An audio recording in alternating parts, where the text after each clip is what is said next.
Global language sir ಅದು. ಇವತ್ತು English ಎಷ್ಟು ವಿದ್ಯಾಭ್ಯಾಸಕ್ಕೆ ಅಥವಾ ನಮ್ಮ ಬದುಕಿಗೆ ಬೇಕು.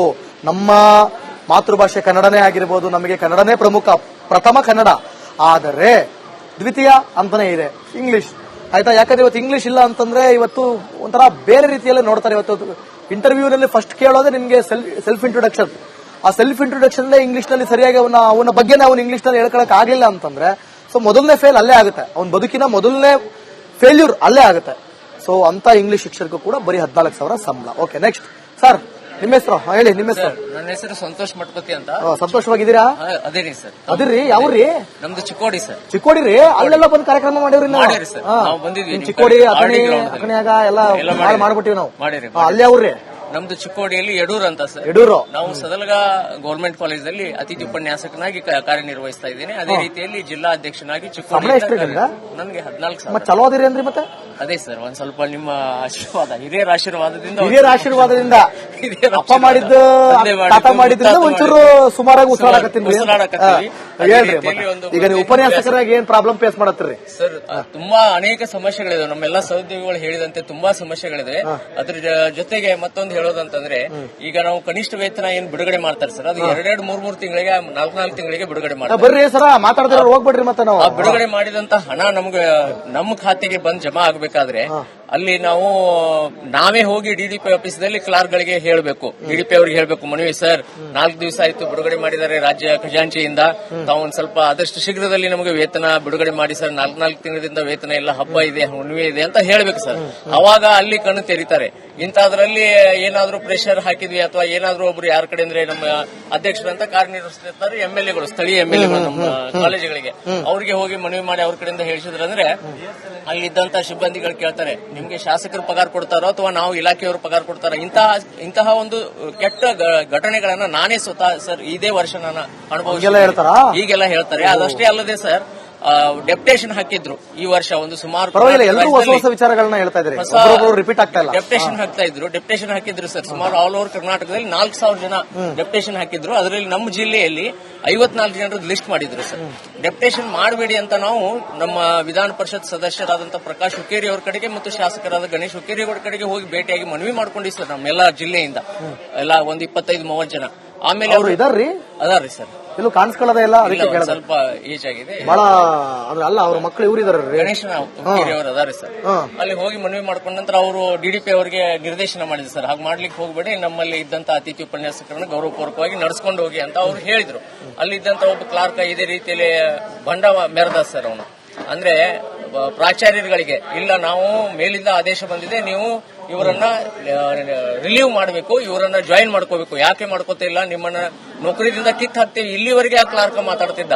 ಅವನ ಹೆಸರು ಹೇಳೋದು ಬೇಡ ಈ ಸಂದರ್ಭದಲ್ಲಿ, ಆದ್ರೆ ಅವನಿಗೆ ಏನೋ ದೇವ್ರ ದಯದಿಂದ ಶಿಕ್ಷೆ ಆಯ್ತು, ಶಿಕ್ಷೆ ಆಯ್ತು ಶೀಘ್ರದಲ್ಲಿ. ಅಲ್ಲಿಂದ ಅವನು ವರ್ಗಾವಣೆಗೊಂಡ ಸರ್, ವರ್ಗಾವಣೆಗೊಂಡ. ಇಲ್ಲೇ ನಂದು Kannada sir, MA made in Kannada sir, ಪಕ್ಕ ಉತ್ತರ ಕರ್ನಾಟಕ. ಅದೇ ರೀತಿಯಲ್ಲಿ ಈಗ ಮಹಿಳಾ ಆಮೇಲೆ ಈಗ ನಮ್ಮ ಸಹೋದ್ಯೋಗಿ ಅವರು ಹೇಳಿದಂತೆ ಸರ್, ಅನೇಕ ಕಾಲೇಜುಗಳಲ್ಲಿ ಕಟ್ಟಡಗಳು ಸರಿಯಾಗಿಲ್ಲ, ಸರ್ಕಾರಿ ಕಟ್ಟಡಗಳು ನಮ್ಮ ಉತ್ತರ ಕರ್ನಾಟಕದಲ್ಲಿ ಟಾಯ್ಲೆಟ್ಸ್ ಇಲ್ಲ, ಜೆಂಟ್ಸ್ ಟಾಯ್ಲೆಟ್ ಇಲ್ಲ ಸರ್. ಸುತ್ತಮುತ್ತ ಎಲ್ಲ ಆಗಿದ್ದಾಗ ಮತ್ತೆ ನಾವು ಎಷ್ಟು ವರ್ಷದಿಂದ ಸರ್, ನಾವು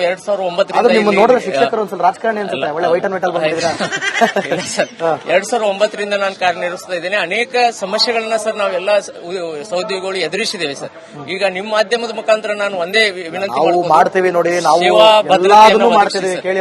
ಡಿಗ್ರಿ ಮಾಡ್ತೀರಾ ಸರ್. ನಿಮ್ ಕಾರ್ಯಕ್ರಮಗಳು ನಾವು ಯಾವ್ದೂ ತಪ್ಪಿಸಲ್ದೆ ನಮ್ದು ಇದನ್ನ ರೇಷಿಯೋ ನೋಡಿದ್ರೆ ನಾವು 6 ಪಬ್ಲಿಕ್ ಇದೇ ಟಿವಿ ನೋಡೋದು, ನಿಮ್ದು 6 ಟಿವಿನೇ ನೋಡೋದು.